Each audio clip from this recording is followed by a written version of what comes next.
पहली बात तो मैं बता दूं, हम लोग पिछले 1 महीने से प्रदर्शन कर रहे हैं। और दूसरी बात ये है कि हमारी बातचीत भी चल रही है। हम लोगों ने एग्जीक्यूटिव मीटिंग्स किए हैं। कुछ दिन पहले ही हमारे कुछ दोस्तों की एजुकेशन मिनिस्टर जी से भी बातचीत हुई है। इससे पहले जितने भी एग्जीक्यूटिव पॉसिबल हैं उनसे हम मिलने की कोशिश कर रहे हैं। कल हमें गवर्नमेंट का रिप्लाई आया है कि आप लोगों को एक्स्ट्रा ये जो एज उनका है इंक्रीज़ नहीं किया जाएगा और आप लोगों को 4 फरवरी को सेंटर चेंज करने का मौका दिया गया था। तो मैं सबसे पहले गवर्नमेंट को ये बता दूं कि हम लोग एज बढ़ाने की बात नहीं कर रहे हैं, हम लोग एक एक्स्ट्रा अटैम्प्ट की बात कर रहे हैं, हम लोग एक एक्सेप्शन केस की बात कर रहे हैं कि आप हमें रिलैक्सेशन दें, 1 टाइम रिलैक्सेशन की बात कर रहे हैं। दूसरी बात, जहां तक बात है कि उन्होंने ये कहा है कि आपको सेंटर चेंज करने का मौका दिया गया था। तो मैं बता दूं, सेंटर चेंज करने का मौके का मतलब ये नहीं था कि आपको हर डिस्ट्रिक्ट्स में हर स्टेट के हर डिस्ट्रिक्ट में सेंटर थे।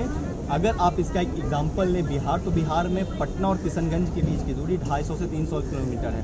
तो क्या एक बच्चा जिसको खुद कोरोना हो रखा हो या उसके पेरेंट्स उसने खोए हो या कोई रिलेटिव खोया हो, क्या वो 250-300 किलोमीटर की अपने जीवन को दांव पे लगाकर वहां तक जाने का साहस रख सकता था? 4237 बच्चों ने अपना लास्ट अटैम्प्ट होने के बावजूद भी अपना अटैम्प्ट नहीं दिया। 7 साल की मेहनत थी उनकी।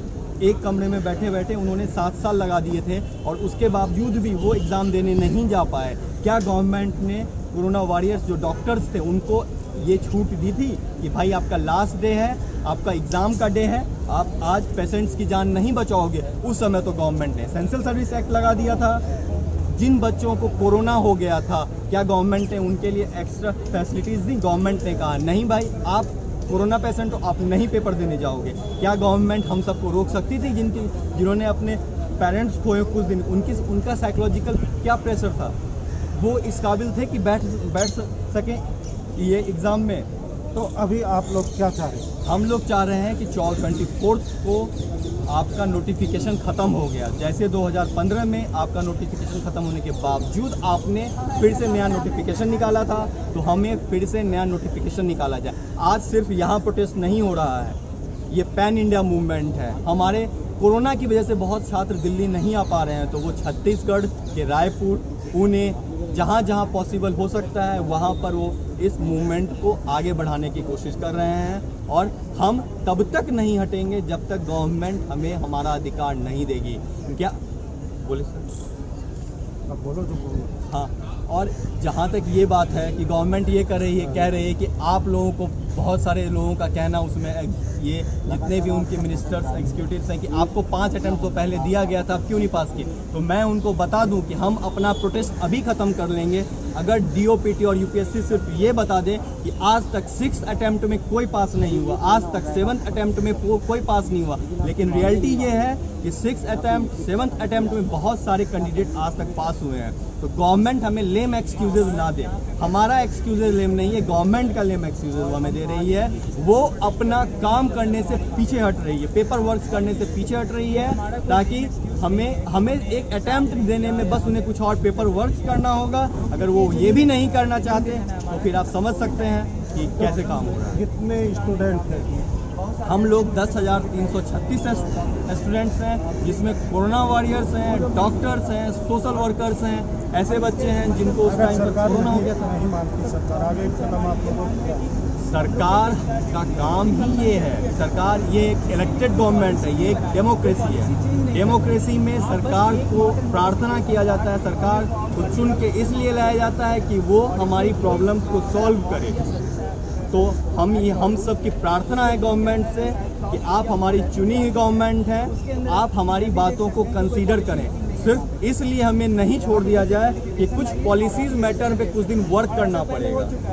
हम क्या कहना चाहेंगे? जिस तरह हम देख रहे हैं कंटिन्यूस लगता है कि अगर हम बात करें आपका कंटिन्यूस चल रहा है, तो क्या कहना चाहेंगे? क्या अब तक कहीं कोई सुनवाई हुई नहीं हुई? किस किस अभी तक आप लोगों की मुलाकात? देखिए, गवर्नमेंट के बहुत सारे एग्जीक्यूटिव में हम लोग वहाँ पे गए, मुलाकात किए, हम अपनी बात को सही तरीके से रखे और हम अपना एक कंपनसेटरी अटेम्प्ट की बात कर रहे हैं। ना ही हम कोई एज बढ़ाने की बात कर रहे हैं, जैसे 32 ईयर जनरल का एज है तो उसको बढ़ाने की 2 साल की बात नहीं कर रहे हैं। जैसे कि कल आप देख सकते हैं कि कल जितेंद्र सिंह ने एक रिप्लाई में उन्होंने कहा है कि 2 साल की एज रिलैक्सेशन को हम नहीं दे सकते। हमारा वो डिमांड ही नहीं है, तो आप कि हमारा वो क्वेश्चन ही नहीं है, तो आप लेम एक्सक्यूज़ क्यों कर रहे हैं मेरे साथ? आपका आंसर ही गलत है, तो आप मेरे क्वेश्चन का जवाब दीजिए ना, कि जो हमारा क्वेश्चन है। यानी कि आप लोगों को गुमराह किया जा रहा है? हमारा बिल्कुल गुमराह किया जा रहा है। हम लोग इतने दिनों से प्रोटेस्ट कर रहे हैं, इतने दिनों से मीटिंग की बात कर रहे हैं, हमको एक मौका तक हमारी बात को सुन ही नहीं रहे हैं डायरेक्टली जितेंद्र सिंह। लेकिन जो बात को सुनिए,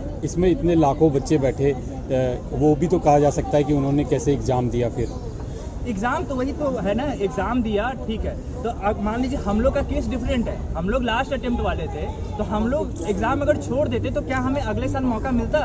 तो अगर हम एग्ज़ाम से 4 दिन पहले की बात करें तो 30 सितंबर को सुप्रीम कोर्ट ने कहा था कि जिनका लास्ट अटेम्प्ट है उनको अगले साल एक मौका दिया जाएगा। एक डायरेक्शन सुप्रीम गवर्नमेंट को दिया गया था। इसी बेसिस पे हम लोग जाके एग्ज़ाम में अपीयर हुए 4 दिन बाद। अगर उस समय बोल देते कि नहीं देंगे या दे देंगे, क्लियर आप वहाँ पे क्लियर कुछ नहीं किए थे, तो एक तरह से उनका ये एक्सक्यूज़ है, उनका एक लेम एक्सक्यूज़ है और अपनी बात से एक तो टर्न हो रहा है ना।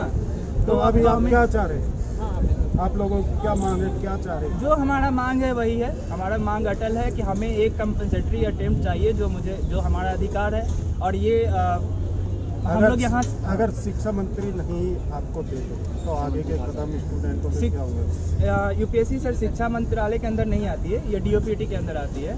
हाँ, तो डीओपीटी नहीं देगी तो हमारा ये डिमांड चलता रहेगा और जब तक नहीं मिलेगा। आज आपका कहाँ धरना है, कौन कौन से राज्यों में? हमारा पैन इंडिया से चल रहा है, हमारा अभी छत्तीसगढ़ में भी कुछ लोग कर रहे हैं। अब देखिए, हम लोग एस्पिरेंट्स हैं, कोविड है, हम लोग कोविड है तो कोविड के कारण हम लोग संख्या में ज़्यादा यहाँ नहीं आ रहे। तो ऐसा नहीं कि हम लोग यहाँ मास्क नहीं ला सकते, तो हम लोग यहाँ पे हम सिविल सर्वेंट हैं, हम लोग पढ़ाई करते हैं, हम सब चीज़ को समझते हैं, तो हम अपना हर चीज़ को रूल्स को फॉलो करते हुए, कोविड को फॉलो करते हुए इतने कम मास में यहाँ पे आ रहे हैं। तो इसका मतलब ये नहीं कि हमारे साथ स्ट्रेंथ नहीं है, हमारे पीछे बैकिंग है, हमारे पीछे बहुत मास है, सब लोग सपोर्ट कर रहे हैं, सब अपने अपने स्टेट में जो भी जहाँ जाके धरना भी प्रदर्शन भी कर रहे हैं। लेकिन हमारी लास्ट यही बात रहेगी कि गवर्नमेंट और डीओपीटी हमारी बात को ध्यान से सुने, हमारा जो रीज़न है, हमारा जो क्वेश्चन है, उस क्वेश्चन पे रिप्लाई करें और उसको सही से हमारे डिमांड को पूरा किया जाए। अब तो 24 मार्च भी बीत गया, क्या उम्मीद है अभी तो, क्योंकि आप लोग 24 मार्च बीत गया, तो अगर हम देखें 2011 का केस, जो सीसाइड वाला केस था, उसमें 2011 का केस को 4 साल बाद 2015 में दिया गया। तो ये 24 तारीख बीत गया, तो इसको भी तो दिया जा सकता है ना। लेकिन आप भी कुछ साल पहले एक आर्मी से रिलेटेड एक मुद्दा आया था, 1 रैंक 1 पेंशन वाला, तो उसमें भी उसका रेट्रोस्पेक्टिव एक उसका इम्पैक्ट आया था, क्योंकि जो लोग रिटायर हो गए थे उनको पेंशन तो पुराने हिसाब से मिल रही थी, लेकिन बाद में जब ये रूल लागू हुआ उसके बाद में पिछले जो ये बैक डेट में भी ये वाली चीज़ गई थी, तो हमारे केस में भी वो चीज़ पॉसिबल है। दूसरी चीज़, अभी हम लोग बात कर रहे थे कि सब लोगों के ऊपर ही सेम इम्पैक्ट आया, उन्होंने भी तो एग्ज़ाम दिया है। यहाँ पे आपको थोड़ा सा माइक्रो लेवल पे सोचना पड़ेगा कि अगर कहीं पर बाढ़ भी आती है तो समझ रहे हैं ना आप, उसका इम्पैक्ट जो होता, आउटकम जो होता है ना उस बाढ़ तो एक इम्पैक्ट है नेचर की, लेकिन जो उसका आउटकम है वो सोसाइटी में अलग अलग लोगों पर अलग अलग हिसाब से होता है। रिच क्लास हो, मिडिल क्लास हो, वो लोग सहन कर सकते हैं, लेकिन जो एकदम पुअर क्लास होती है असिस्टेंस भी उसको मिलती है। और हमारे इम्पैक्ट जो इस हमारे केस में जो हम लास्ट अटैम्प्ट वाले स्टूडेंट्स हैं, हमारे ऊपर इस कोविड का बहुत, मैं बोलूँ, बहुत ज़्यादा आउटकम हुआ है इसका कोविड सिचुएशन का। इसलिए सिर्फ हम जो लास्ट चांस वाले हैं, हमें सिर्फ एक मौका ही चाहिए, हमें और कुछ नहीं चाहिए। और सबसे बड़ी ये चीज़ है कि हर सेक्टर को रिलीफ दिया गया।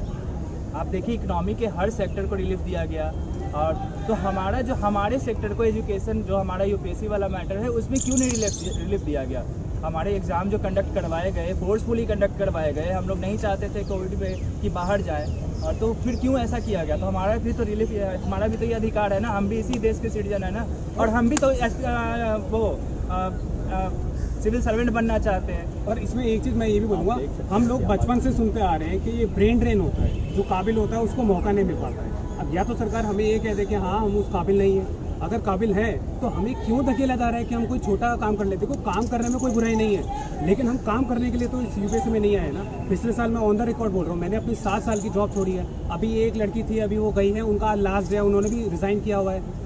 हमें काम करने में कोई प्रॉब्लम नहीं है, लेकिन हम अगर पब्लिक सर्विस में आ रहे हैं तो किसी उम्मीद के साथ आ रहे हैं। तो हम अगर काबिल हैं तो हमें छोटे काम की तरफ ना धकेला जाए, फिर हमें ही कहा जाएगा देखो इतने पढ़े लिखे लोग हैं और क्या काम कर रहे हैं।